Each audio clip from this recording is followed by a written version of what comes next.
코로나가 지금 굉장히 기승을 부리고 있습니다.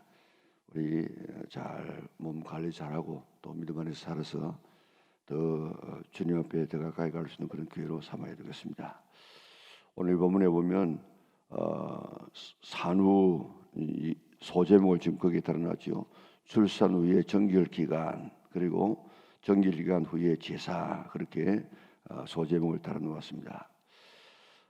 지금 아기를 낳았을 때에 우리가 어떻게 하느냐, 그런 이야기인데, 남자애를 낳으면 어떻게 하겠습니까? 그 산후 조리하는 기간이 40일이에요. 이게 일주일 동안 그렇게 부정하게 될 것이고, 또 33일 그렇게 있다가 40일째 이제 그 제사를 드리고 하나님 앞에 나가고, 딸을 낳으면은 2배로지, 2배. 80일 동안 그렇게 부정하게 있다가 뒤에 하나님 앞에 나가서 제사를 드려서 그 정결함을 받으라 그랬습니다.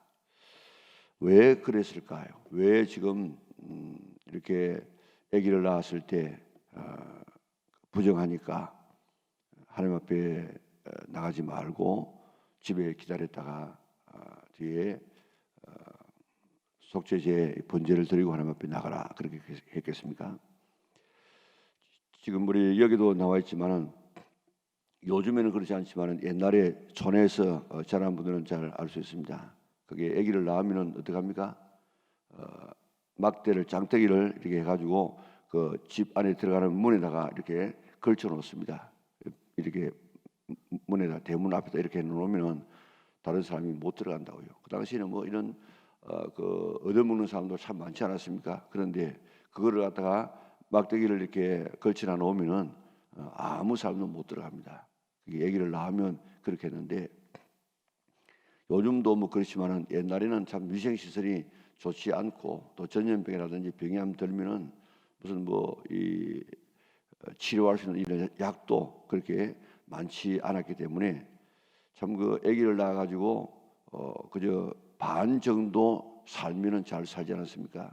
10명 낳아도 한 4명 살면은 잘 사는 이런 시대였습니다. 그렇기 때문에 참 아기를 낳아 가지고 키운다는 것이 보통 문제가 아닙니다. 아기를 낳을 때도 지금 여자들이 생명을 걸고 아기를 낳고, 아기를 낳고 난 다음에도 그 아기를 키우기가 굉장히 어려운 이런 시대였는데, 그런데 하나님께서는 아기를 낳고 난 다음에 이렇게 딸을 낳으면 80일, 또 아들을 낳으면 40일 그렇게 기다렸다가 하나님 앞에 나가서 번제를 드리고 제사를 드려서 정결함을 받으라. 왜 그렇게 했습니까? 또 딸은 왜 그렇게 2배나 더 길게 했겠습니까? 여기 지금 하나님께서는 이런 아기를 낳은 그런 산모와 이 자녀에 대한 배려입니다. 배려. 그 당시에는 얼마나 먹고 살기가 힘듭니까? 그런데 그 아기를 낳고 난 다음에 이 어머니가 아기와 더불어서 좀 40일 혹은 80일 동안 그렇게 집에서 머물면서 산후조리를 잘 하라고 하는 그런 하나님의 배려입니다. 배려. 참 성경에 보면요, 얼마나 하나님께서 특별히 이렇게 이 연약한 자들에게 많은 관심을 가지는지 말로 할 수 없습니다. 우리가 부르는 찬송 가운데 그런 거 있지 않습니까? 내가 연약할수록 더욱 귀히 여기사 높은 보좌 위에서 낮은 나를 보시네. 우리 하나님은 우리가 지금 연약할수록 더 불쌍히 여기시는 그런 이 마음입니다. 이게 바로 부모의 마음 아닙니까? 부모는 병든 자식, 좀 못난 자식, 그에게 더 관심을 가지는 것이 부모의 마음인 것처럼, 우리 하나님은 연약한 우리를 더 귀하게 여기고 더 관심을 가지는 것이 우리 하나님이십니다. 세상 사람들은 내가 연약하면 어떡합니까? 나를 무시합니다. 나를 밟아버립니다. 나를 지나갑니다. 그렇지만 우리 하나님은 내가 연약할수록 더욱 귀히 여기시는 하나님이시다. 그래서 여자가 아기를 낳고 난 다음에 가장 약할 때, 또 그 다음에 아기를 낳고 난 다음에 얼마나 힘듭니까? 이런 이 여자에게 산후조리를 잘해서 다시 한번 일어서라고 하는 그런 하나님의 배려가 오늘 본문에 쭉 이렇게 나와 있습니다. 자, 우리가 성경을 가만히 보면 얼마나 지금 약자에게 대한 이런 이 이야기들이 많습니까? 먹을 것이 없어가지고 좀 구워달라. 그렇게 하면 그 이자 받지 말고 구워주라고 이야기했습니다. 또 가난한 자를 위해서는 이삭을 줍지 말라고 이야기했습니다. 이삭을 일부러 놔두었다가 저 가난한 사람 나그네들이 주워가지고 먹을 수 있도록, 그리고 밥 모퉁이까지 다 빼지 말고 그 다음에 그게 좀 남겨놓아서 지나가는 이런 길소리 먹도록 했습니다. 또 그뿐만 아니라 일반 사람들이 지나가다가 그 과수원이나 다른 이런 곡식이 있는 집에 들어가가지고 그를 따먹는 것, 그거는 허락했다고요. 그리고 우리는 지금 생각하면 남이 과일을 잘 이렇게 농사 지어놨는데 들어가서 따먹으면 그 도덕 아닙니까? 그런데 유대인들은 지나가는 이런 길손들이 배가 고파서 그 따먹으면 그 허락했다고요. 그리고 예수님 안식일 날 지나가다가 그 밀 이삭을 비벼 먹는 거, 그 때문에 질타를 받지 않습니까? 우리가 생각할 때는 남의 밭에 들어가 가지고 따먹는 것 그 자체가 죄라고 생각하는데 그게 아니고, 그런 비벼 먹는 것, 도정하는 것, 그에 대한 그런 그 질타 아니겠습니까? 그러니까 하나님은 이렇게 얼마나 이 약한 자에 대한 배려를 많이 하는지 모릅니다. 그래서 가장 대표적인 것이 희년 아닙니까? 희년. 그런 안식년이 되어지고 또 희년이 되어지면 전부가 다 지금 본래대로 돌아갑니다. 뭐 땅 팔았던 것들도 다 본래대로 돌아가고, 또 이렇게 종으로 팔렸으면 종으로 팔렸던 사람도 다시 해방되어져서 자기 집으로 돌아가고, 모든 빚도 다 탕감되어지고 본래대로 다 돌아가서 새롭게 출발할 수 있도록 그렇게 하나님께서는 만들어 주었다고요. 오늘 이게 하나님의 마음이고, 이게 부모된 아버지와 어머니가 자식을 향한 그런 마음 아니겠습니까? 하나님은 우리를 이렇게 연약한 나를 그렇게 귀하게 여기고 나를 생각하고 내가 잘 되기를 바라고 어떻게 하면 다시 일어서 가지고 새롭게 출발하기를 바라는 것이 하나님의 아버지의 마음입니다. 자, 이런 이 마음을 나에게도 가지지만은 다른 사람에게도 가진다. 다른 사람에게요. 그러니까 오늘 우리들도 이런 아버지의 이런 마음을 가지고, 하나님의 마음을 가지고 다른 사람을 이렇게 연약한 자를 도와주는 이런 마음의 자세가 좀 있어야 되겠어요. 자, 이번 내일 주일날 주보에도 그렇게 말씀을 하고 광고에도 이야기합니다만은, 지금 우크라이나가 지금 이런 공습을 받아가지고 얼마나 지금 힘듭니까? 그게 아마 믿는 사람들도 많을 것입니다. 그게 그런데 이 사람들, 우리가 그런 어려운 가운데 있는 사람을 어떻게 좀 도울까 이렇게 의논하다가 장로님들과 좀 의논해가지고 우리가 할 수 있는 범위 내에서 조금 만 원이라도, 안 되면 없으면 못하지만은 만 원이라도 좀 헌금해가지고 이런 어려운 처지에 있는 사람을 좀 돕자, 이렇게 내일 주보에 그렇게 나간다고요. 오늘 하나님은 이렇게 약한 자를 도우시는 그런 하나님이신데, 오늘 나도 하나님의 마음을 가지고 내보다도 더 어려운 처지에 있는 이런 사람을 좀 도우려고 하는 이 하나님의 마음을 가지고 오늘 이웃을 돌볼 수 있는 이런 마음들을 가져야 될 것입니다. 하나님은 이렇게 아기를 낳고 연약한 이런 여자들, 또 아기, 이런 사람들을 돌보시는 이런 좋으신 하나님, 그 아름다운 마음을 본받아 나갈 수 있는 우리 믿음의 온 식구들 될 수 있기를 바랍니다. 그 산후조리를 할 때 왜 딸을 낳으면 2배나 이렇게 더 시도록 만들었을까? 여러 가지 이유가 있을 수 있겠습니다만은, 제가 생각해 볼 때 여자를 낳으면 과거에 많은 구박을 받지 않았습니까? 우리나라도 보면 딸을 낳고 난 다음에는 돌아보지도 않는 사람도 있고, 하여튼 이름도 딸 낳으면은 이제 딸을 그만 놔라 그래가지고 딸 또 말자 그 순이 이런 것들은 전부 딸을 낳고 난 다음에 딸 이제 그만 놔라 하는 그런 뜻인데, 그 당시에 가부장적인 그런 시대에는 이런 아들 서로 사상이 있기 때문에 딸을 낳고 난 다음에는 훨씬 더 이런 산모의 마음에 부담이 갈 수 있습니다. 이런 하나님의 배려가 아닌가. 오늘 하나님이 이렇게 연약한 자를 돌보시는 좋으신 하나님, 그 하나님, 우리가 믿는 하나님인 줄 믿고 오늘 나를 이렇게 사랑하신다. 그렇기 때문에 내가 어려울 때 낙심하지 말고, 또 내 주변에 나보다 더 어려운 사람을 하나님의 마음을 가지고 돌볼 수 있는 이런 아름다운 하나님의 정신을 가지고 살아가는 우리 영락의 온 식구들 될 수 있기를 바랍니다. 자, 그 다음에는 여기에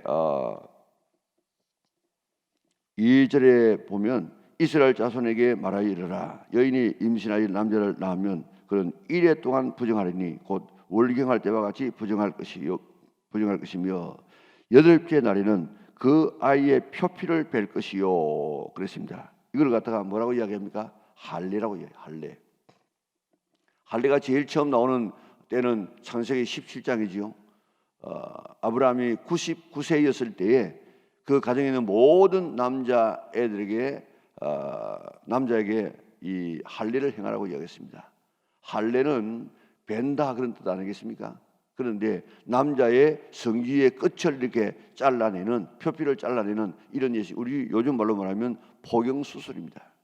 이런 이 할례를 행하여서 너와 나 사이에 영원한 언약을 삼자. 다시 말하면 하나님의 백성이다. 나는 네 하나님이고 너는 내 백성이다 하는 이런 언약을 이 할례를 통해서 세우자고 이야기했습니다.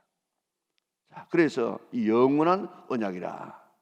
그래서 뭐 할례에 여러 가지 의미가 있습니다. 가장 우리 참 생명을 낳는 그런 이 생식기의 끝을 잘라서 하나님 앞에 드리는 것입니다. 또 구별한다, 성별한다 이런 여러 가지 뜻이 있는데 이 예식을 통하여서 하나님의 백성과 하나님의 백성 아닌 사람의 구별을 시켜내겠다는 것입니다. 참 하나님은 대단한 하나님이시죠. 자, 그런 이 수술을 통하여 가지고 너는 내 백성이다. 남자들이 늘 화장실 가서 소변을 볼 때마다 나는 하나님의 백성이다 하는 것을 깨닫도록 하는 이런 하나님의 참 지독한 하나님이시죠. 늘 하루에 몇 번이라도 너는 하나님의 백성이다 하는 사실을 기억할 수 있도록 하나님께서는 그런 장치를 마련해 놓았습니다. 이게 이제 신약에 오게 되어지면 세례로 지금 바뀌어지는데 지금 이 이스라엘 백성들은 제일 율법 중에서 613가지의 율법 중에서 제일 이 최고의 율법을 할례에 두었습니다. 왜냐하면 이스라엘 백성들이 생명을 걸고 지킨 이 율법이 안식일입니다. 안식일.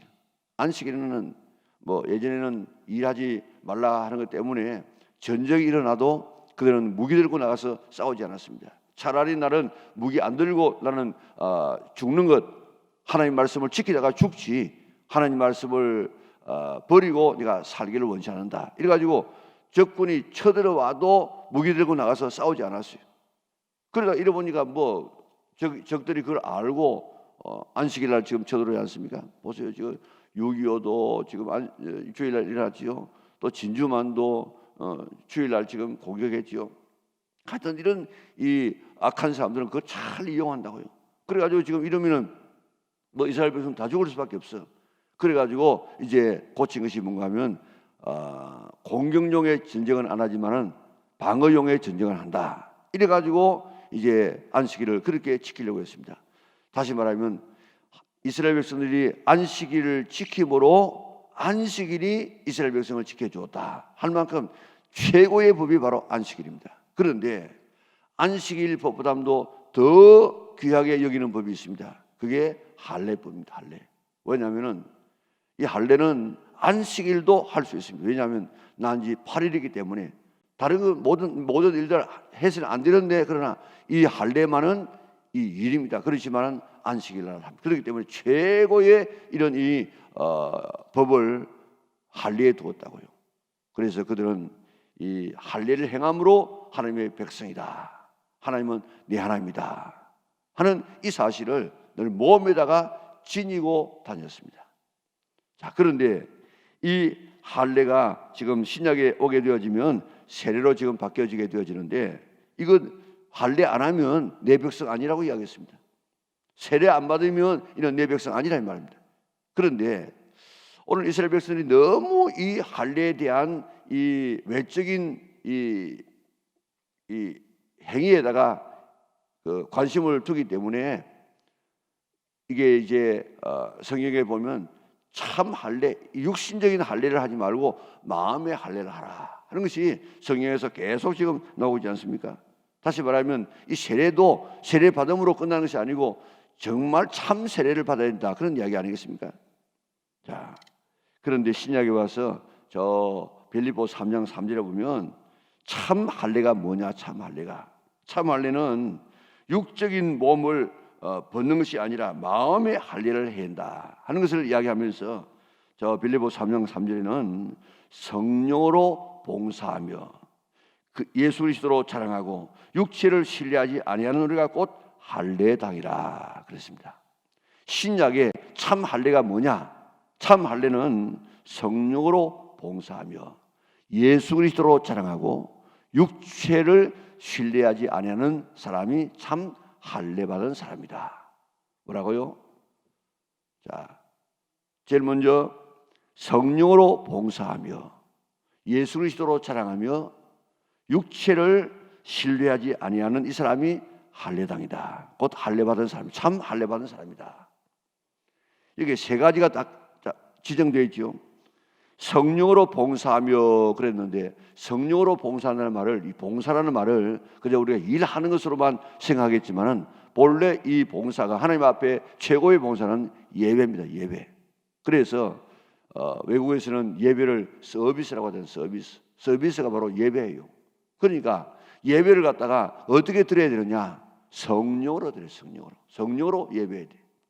다시 말하면 그 할례를 갖다가 육신적인 할례만 하면 이게 이스라엘 백성이라고 그렇게 착각했던 것, 이스라엘 백성처럼 그렇게 하지 말고 성령으로 영적인 예배를 드려야 하는 겁니다. 육신적으로만 와가지고 앉아 있으면 예배가 되는 것이 아니고 우리가 영으로 진리로 참된 예배를 드려야만 이게 참 할례당이다 이 말입니다. 우리 오늘도 예배드리면서 참 예배를 드리지 못하는 사람이 얼마나 많이 있는지 모릅니다. 찬송을 드려도 찬송 그저 이렇게 그저 불러버리는, 아무 의미 없이 부르는 사람이 얼마나 많이 있는지 모릅니다. 설교를 들어도 그저 의미 없이 듣는 사람, 기도를 해도 우리가 의미 없이 기도하는 사람이 얼마나 많은지 모릅니다.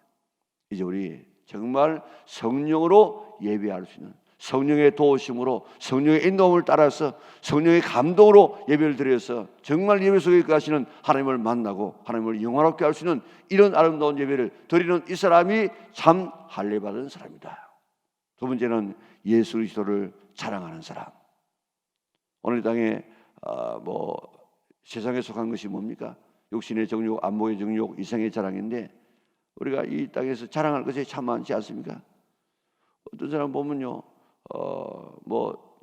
자기 남편이나 자기 식구를 갖다가 욕을 하는데 나중에 들어보면 그 욕이 아니고 칭찬이에요, 칭찬.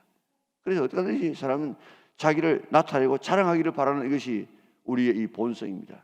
그래가지고 어떻게든지 자기 가진 것, 자기의 자녀, 자기의 외모, 자기의 있는 이거를 자꾸 자랑하려고 하는 이것이 우리의 본성인데 이제 우리가 이런 것 자랑하지 말고 예수 그리스도로 자랑할 수 있는, 예수 그리스도로 자랑하는 것이 뭡니까? 예수님께서 우리를 위해서 십자가에서 죽으시고 나를 구원해 주시고 천국 백성 되게 하신 이 놀라운 하나님의 은혜를 늘 자랑하고 늘 선전할 수 있는, 복음을 전할 수 있는 이게 바로 참 할례당이다 이 말입니다. 이제 우리 세상 걸 자랑하지 말고, 세상 걸 자랑할 거 뭐가 있습니까? 아무것도 없다고요. 지금 이번 코로나를 통해 가지고 우리가 깨닫는 것이 한두 가지가 아닌데 이거 코로나를 통해서 뭘 깨닫습니까? 지금까지 과학이면 다 된다고 생각했습니다. 그리고 이런 바이러스 이게 이렇게 온 세계를 마비시킬 줄 누가 알았습니까? 그런데 이 코로나를 통해서 인간이 얼마나 연약한 존재인가를 우리가 뼈저리게 지금 느끼지 않습니까? 과학 의지할 것도 안 됩니다. 우리 생명, 얼마나 많은 생명이 지금도 이 코로나 때문에 세상을 지금 떠나고 있습니까? 그러니까 우리가 이 기회를 통해서 정말 자랑하고 의지할 것은 내가 아니고 하나님, 예수 그리스도만이 우리의 자랑이고 우리의 의지의 대상인 줄 뼈저리게 느껴야 될 것입니다. 어떤 목사님이 너무너무 건강해. 그래가지고 후배들이 모여가지고 목사님 어떻게 해서 목사님 이렇게 건강합니까? 이렇게 좀 그 비결을 좀 가르쳐 주십시오. 그래가지고 이제 후배들 하도 그러니까 이제 목사님이 자기 건강을 이야기하려고 건강이라는 것은 이러다가 시험 떠났어요. 서울에서 일어난 일입니다. 사람이 아무것도 아니라고. 아무것도 아니에요. 오늘 우리 건강도 아무것도 아니고, 가진 것도 아무것도 아니고, 우리 지식도 아무것도 아니고, 우리 아무것도 아니에요. 오직 우리가 의지하고 자랑할 분은 예수 그리스도 십자가 버린 줄 믿으시기를 바랍니다. 그리고 육체를 신뢰하지 아니하는 우리가 곧 할례당이라. 육체 의지할 것 아무것도 없습니다. 우리 지금 생명요, 이거 생명 아무것도 아니지 않습니까? 이제 성도들에게 이렇게 이런 전화 저런 전화를 좀 할 때가 있는데, 나이 많으신 이런 이 분들에게 전화를 하게 되어지면, 전화를 하면 전화를 안 받으면 이상한 생각이 든다고요. 혹시 또 혼자 계시다가 시장을 떠나지 않는가, 이런 생각을 할 때가 있다고요. 이거 아무것도 아니지 않습니까? 하나님께서 오늘도 오라 하면 이거 입었던 옷과 같이 육체에 벗어놓고 가야 되는 것이 우리 인생 아닙니까? 나이가 많아야 가는 것뿐만 아니고, 나이가 젊었어도 지금 사고로 얼마나 많은 사람이 지금 시장을 떠납니까? 우리 육체에 신뢰할 게 아무것도 없다고요. 그리고 우리가 보는 것, 이 보는 것이 보면 정확한 줄 압니까? 보는 것도 정확하지 않아요. 잘못 볼 수 있습니다. 듣는 것도 마찬가지예요. 우리가 육체를 신뢰할 것 아무것도 없는 이때에 이제 난지 8일 만에 할례를 행하여서 하나님의 백성이다 하는 이런 표를 받도록 한 하나님의 그 의도를 우리가 알아야 될 것입니다. 왜 8일 만에 했을까? 지금 이 과학자들에 의하면은 8일째가, 난지 8일째가 제일 이 신경이 둔할 때랍니다. 8일째가. 그리고 8일째가 되어지면 피가 제일 잘 응고된답니다. 응고. 그리고 하나님께서는 요즘처럼 이렇게 메스를 가지고 아주 잘라가지고 또 이게 꾸매는 것이 아니고, 붓이 돌을 가지고 이렇게 잘라내니까 얼마나 힘들었겠습니까? 그런데 아픔을 최소화하고 피도 빨리 응고될 수 있는 이런 가장 좋은 8일째에 할례를 행하여서 너는 내 백성이다, 이렇게 하나님께서 인쳐 주셨다고요. 오늘 아침에 우리는 세례를 통해서 하나님의 백성됨을 다른 사람에게 보여주는데, 그 외적인 것이 아니고 참 할례 받은 사람은 어떤 사람이라고요? 첫째로 뭐하고요? 성령으로 예배하고, 둘째로 예수 그리스도를 자랑하고, 그 다음 육체를 신뢰하지 아니하고 하나님만 신뢰하는 이 사람이 진정한 할례당이다. 그 사람이 참 예수 믿는 사람 중 하나님의 백성이다 하는 사실을 생각하고, 우리 땅에서 구별된 삶을 살아서 하나님 앞에 영광을 돌리는 우리 믿음의 온 권속들 될 수 있기를 주님의 이름으로 축원합니다. 사랑하신 아버지 하나님, 감사합니다. 오늘 이 아침에 저희를 거룩한 성산에 불러주시고, 오늘 하나님께서는 이런 아기와 산모를 이렇게 귀하게 여기시는 하나님의 사랑의 마음을 깨닫게 하시니 감사합니다.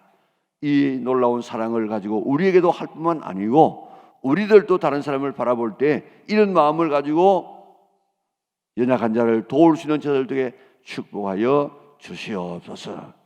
난지 8일 만에 할례를 행하여서 너는 내 백성이다, 그렇게 했던 것처럼 오늘 우리들을 불러서 너는 내 백성이다, 우리에게 세례를 통해서 우리에게 이런 표를 우리에게 주시는데, 이 세례를 통해서 육신적으로 세례 받음으로 끝나는 것이 아니고, 정말 우리가 성령으로 예배하고, 그리고 우리 그리스도로 자랑하고, 또 육체를 신뢰하지 아니하는 우리가 되어져서 참 구별된 참 하나님의 백성으로 살아가는 저들 되게 인도하여 주시옵소서.